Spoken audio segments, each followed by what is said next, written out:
Welcome to good health and beauty. तो friends, आज हम सुनेंगे सोमवार की व्रत कथा। एक समय की बात है, किसी नगर में एक साहूकार रहता था। उसके घर में धन की कोई कमी नहीं थी, लेकिन उसकी कोई संतान नहीं थी। इस कारण वह बहुत दुखी रहता था। पुत्र पाने के लिए वह प्रत्येक सोमवार व्रत रखता था, पर पूरी श्रद्धा के साथ शिव मंदिर जाकर भगवान शिव और पार्वती जी की पूजा भी करता था। उसकी भक्ति देखकर एक दिन माँ पार्वती प्रसन्न हो गई और भगवान शिव से उस साहूकार की मनोकामना पूरी करने का आग्रह किया। पार्वती जी की इच्छा सुनकर भगवान शिव ने कहा कि हे पार्वती, इस संसार में हर प्राणी को उसके कर्मों का फल मिलता है और उसके भाग्य में जो होगा उसे भोगना पड़ता है। लेकिन पार्वती जी ने साहूकार की भक्ति का मान रखने के लिए उसकी मनोकामना पूर्ण करने की इच्छा जताई। माता पार्वती के आग्रह पर शिव जी ने साहूकार को पुत्र प्राप्ति का वरदान तो दिया, लेकिन साथ ही ये भी कहा कि उसके बालक की आयु केवल 12 वर्ष तक होगी। माता पार्वती और भगवान शिव की बातचीत को साहूकार सुन रहा था। उसे ना तो इस बात की खुशी थी और ना ही दुख।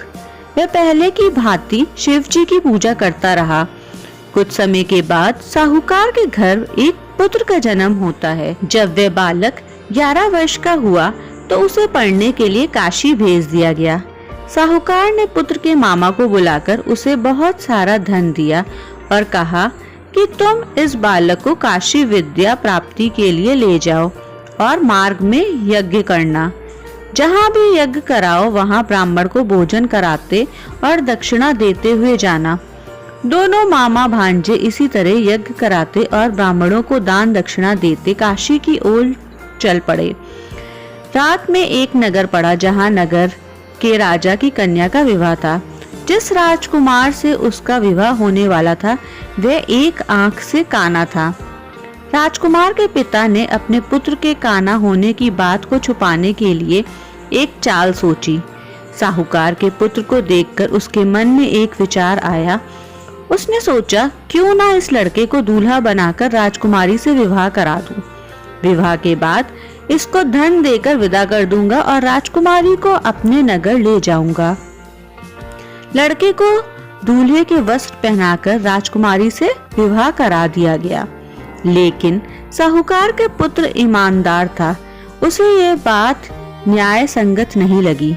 उसने अवसर पाकर राजकुमारी की चुन्नी के पल्ले पर लिखा कि तुम्हारा विवाह तो मेरे साथ हुआ है, लेकिन जिस राजकुमार के संग तुम्हें भेजा जाएगा वह एक आंख से काना है। मैं तो काशी पढ़ने जा रहा हूँ।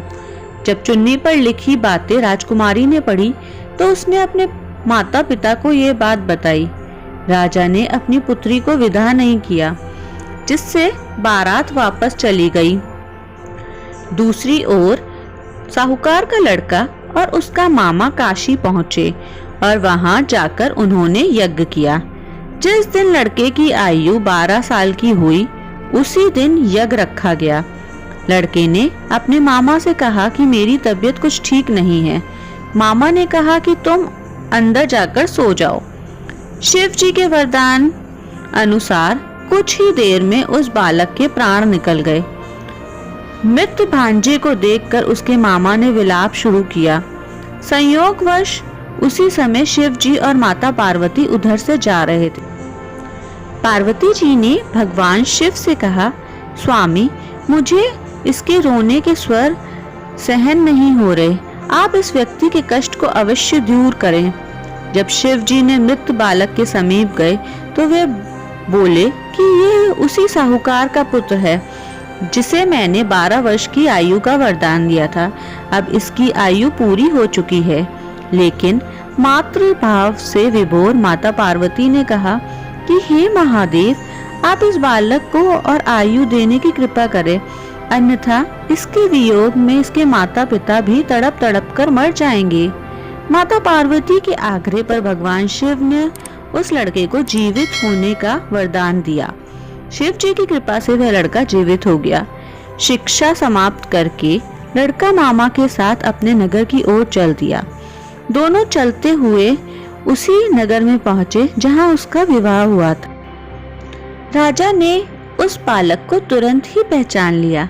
यज्ञ समाप्त होने पर राजा बालक और उसके मामा को महल में ले आया और कुछ दिन उन्हें महल में रखकर बहुत सा धन वस्त्र देकर राजकुमारी के साथ विदा किया। उस नगर में भी बालक ने यज्ञ का आयोजन किया। समीप से गुजरते हुए नगर के राजा ने यज्ञ का आयोजन देखा। मामा ने नगर में पहुंचते ही एक दूत को घर भेजकर अपने आगमन की सूचना भेजी। अपने बेटे की जीवित लौटने की सूचना से व्यापारी बहुत ही प्रसन्न हुआ।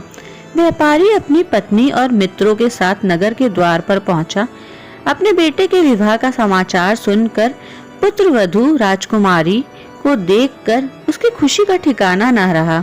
उसी रात भगवान शिव ने व्यापारी के सपने में आकर कहा, हे श्रेष्ठी, मैंने तो तेरे सोमवार के व्रत करने और व्रत कथा सुनने से प्रसन्न होकर तेरे पुत्र को लंबी आयु का वरदान दिया है। कहते हैं कि जो भी इस कथा को पढ़ता है या सुनता है, भोलेनाथ उसकी हर मनोकामना। हे भोलेनाथ, जैसे उस परिवार पे आपने कृपा करी, वैसे ही जो ये कथा सुने और पढ़े उसकी हर।